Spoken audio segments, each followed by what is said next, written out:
I've worked in a cemetery for many years, so why did I become afraid just now? Discover the reason in my story and the unexpected twist at the end. My name is Ethan. For 15 years, I've worked at Fairview Cemetery. Overgrown ivy, weathered tombstones, and an eerie silence have become my life. Every evening, as the sun paints the sky in blood-red hues, I venture out to ensure that all is as it should be, silent, peaceful, and undisturbed. Recently, though, something changed. A month ago, while on my routine round, I discovered a freshly dug grave. The tombstone read, Harold Pritchard, 1962-2023. I remembered the burial, a man in his early 60s, no family, no friends, just a priest muttering a few words and leaving hurriedly. The first strange occurrence was that night. As I walked past Harold's grave, I felt a cold draft and heard a faint whisper. "Why did you leave me?" I froze. The sound was clear, yet there was no one around. I chalked it up to exhaustion and went home, trying to forget the chilling episode. That night, I dreamt of Harold. In my dream, he was standing at the foot of my bed, pointing a bony finger at me, accusing me. "Why did you leave me, Ethan?" I woke up in cold sweat. Was the weight of loneliness haunting me? You see, I've struggled with loneliness my entire life. The graveyard job was a choice, a way to escape prying eyes and questions about my solitary existence. The following evening, as I approached Harold's grave, the whisper returned, more persistent. "Why did you abandon me, Ethan?" My heart raced, but I tried to shake it off as a figment of my imagination.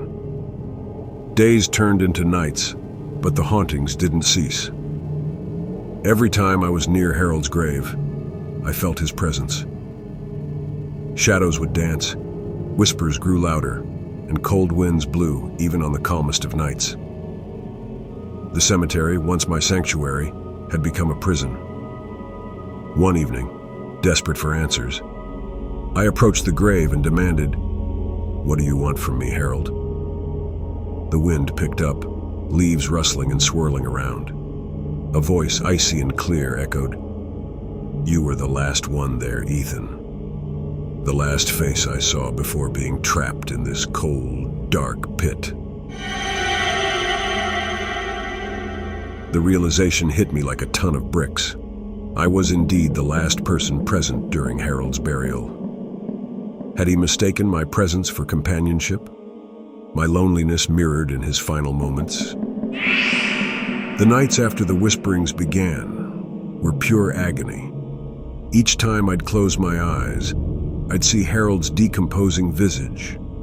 The lines of his face, once bearing the hallmarks of life, were now marked with decay, maggots consuming what once was flesh. His voice, melancholic and resentful, reverberated in the echoing halls of my mind, rendering sleep nearly impossible. The whispers from the grave, the apparitions in my dreams. Where did one end and the other begin?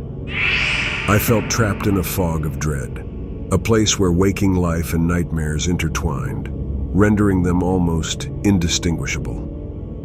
Each morning, as I groggily awoke, I would feel the weight of my isolation pressing down on me. A lifestyle I had once consciously chosen for its peace and solitude now felt like chains, bending and suffocating. Every shadow in my home seemed to dance menacingly.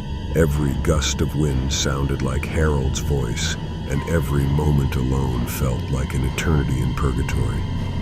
After what felt like an endless cycle of these haunting nights, I finally mustered the courage to face my tormentor. If Harold's spirit was restless, I needed to know why.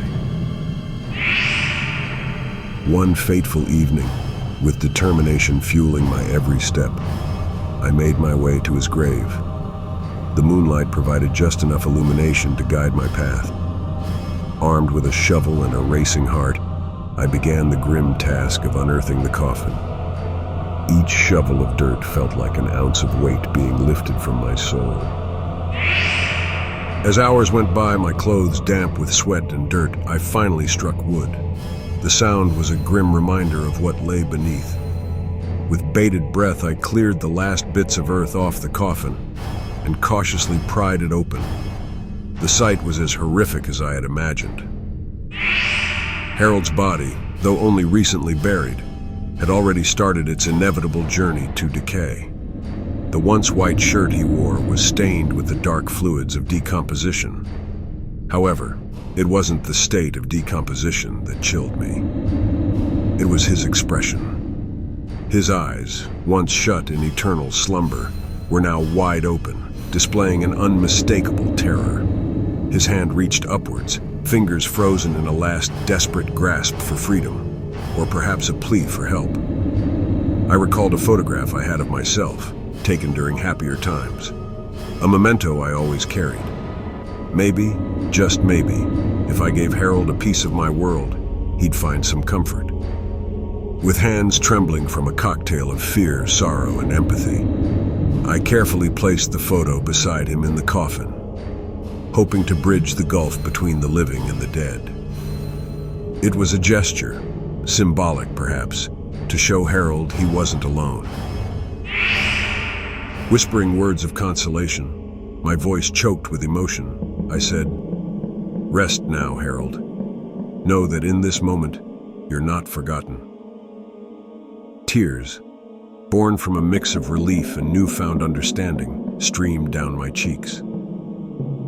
Once the coffin was again secure in its earthly abode, I took a moment to honor Harold's resting place. I planted fresh flowers I had brought with me, their vibrant colors a stark contrast to the surrounding graves. That night, as I laid down, the weight that had oppressed my chest for weeks felt lighter. The chains of fear and guilt seemed to loosen. And for the first time in what felt like an eternity, I drifted into a deep, undisturbed sleep, free from the haunting grip of Harold's lingering presence. However, the next day at dawn, a knock echoed through my house.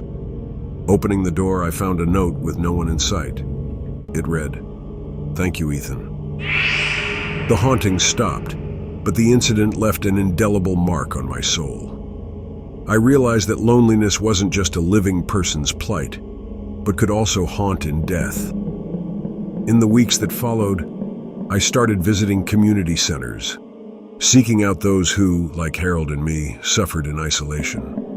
Sharing stories, lending a listening ear, and finding companionship became my newfound purpose. I continued working at the cemetery, but with a renewed perspective. Every grave, every tombstone was a reminder that everyone, in life and death, yearns for connection, understanding, and companionship. The once eerie and silent Fairview Cemetery became a symbol of hope for me, for in its quiet confines, I had confronted my deepest fears and found my purpose to ensure that no soul, living or dead, felt the biting sting of loneliness.